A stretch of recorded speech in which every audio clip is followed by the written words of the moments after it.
All right. That tempo right there is wrong. We're going to do this 20 beats a minute. But that's usually the default tempo I have everyone's stuff set at, so I forgot to even change the thing before setting it over. But anyway, yeah, 20 beats a minute with the metronome. Remember the goal here, I want you to start this, play through the scale, once, maybe twice, at least once or twice before going on to the other stuff. This way we get you in that mindset that you are following the metronome instead of anticipating the metronome. So whether it's playing with the metronome or a drummer, that click or the beat, that's always the leader.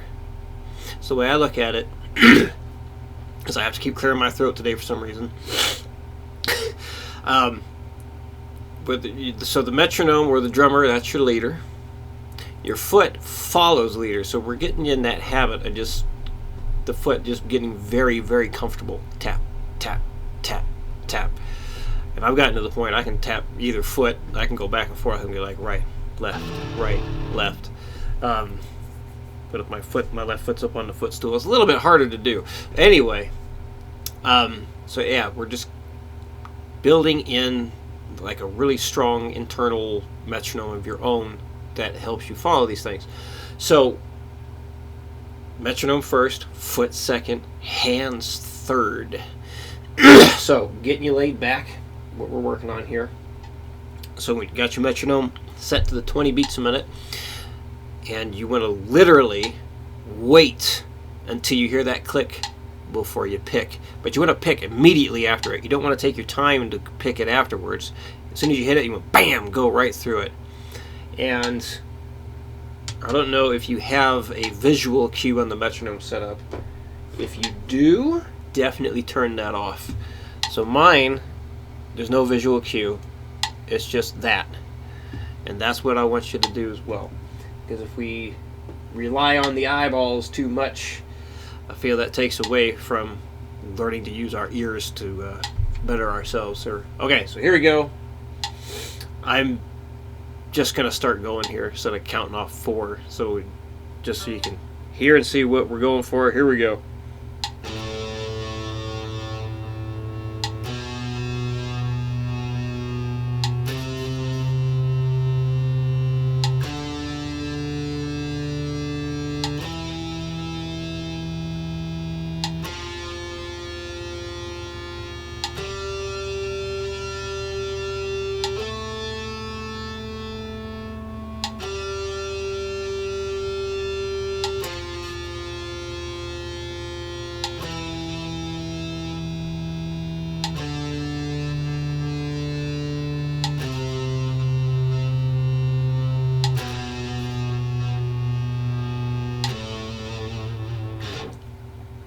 And that's the idea.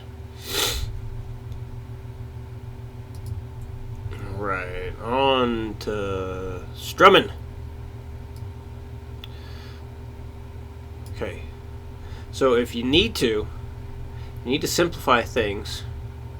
Work on getting the first line up by itself, and you work on getting the second line up by itself. Another thing you can do, because when we go from bar 2 into bar 3, we have the rhythm changing. You might want to work on just those two by themselves. You can also work on bars number 4 into bar 1 by themselves. So 4 and 1 together. I can't highlight those separately. So yeah, just breaking things down into small pieces to make things easier for you. That's a good thing to do whenever you feel the need. And when working this stuff up, I want you to be very focused on clarity, accuracy, making sure that it feels right, that you feel good with it. So if you don't get to 120, that's totally fine. So, and yeah, since we're in just the first, we had one actual lesson. Now we're in the second week, so we're still learning even more where the very best place to be is right now. So we continue to refine as we go, and it just gets more and more smooth as each lesson occurs. So yeah, if you get to 120, fantastic. If you're a little shy of it, that's okay. Focus on accuracy, make sure everything feels real good. So go ahead and do the usual demo stuff here. Here it is at 60. 1, 2, 3, 4. 1, 2, and 4. 1, 2, and 4. 1 and 3, 4. 1 and 3, 4. 1, 2, and 4. 1, 2, and 4. 1 and 3, 4. 1 and 3, 4. Done. Go up to 100 next. 1, 2, 3, 4. 1, 2, and 4. 1, 2, and 4. 1 and 3, 4. 1 and 3, 4. 1, 2, and 4. 1, 2, and 4. 1 and 3, 4. 1 and 3, 4. Done. And 120. 1, 2, 3, 4. 1, 2, and 4. 1, 2, and 4. 1 and 3, 4. 1 and 3, 4. 1, 2, and 4. 1, 2, and 4. 1 and 3, 4. 1 and 3, 4. Boom. Another thing, use the videos to help play along with me. You can like double check things, so you know, make sure it sounds okay at the 60 if you need to. When you get up to 100, follow along, make sure it all sounds okay, and do the same thing for the 120. Alright, number 3. So same idea. You can work up each line individually.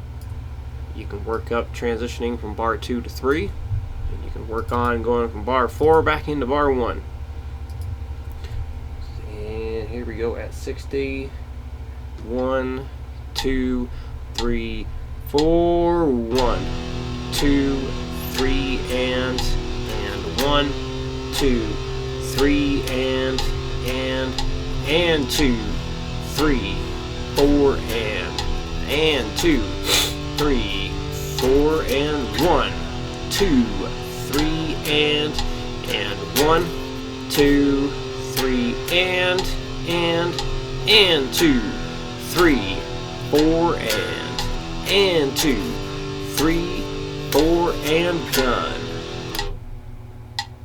100. 1, 2, 3, 4. 1, 2, 3, and 1, 2, 3, and 2, 3, 4, and 2, 3, 4, and 1, 2, 3, and 1, 2, 3, and 2, 3, 4, and 2, 3, 4, and done. And 120.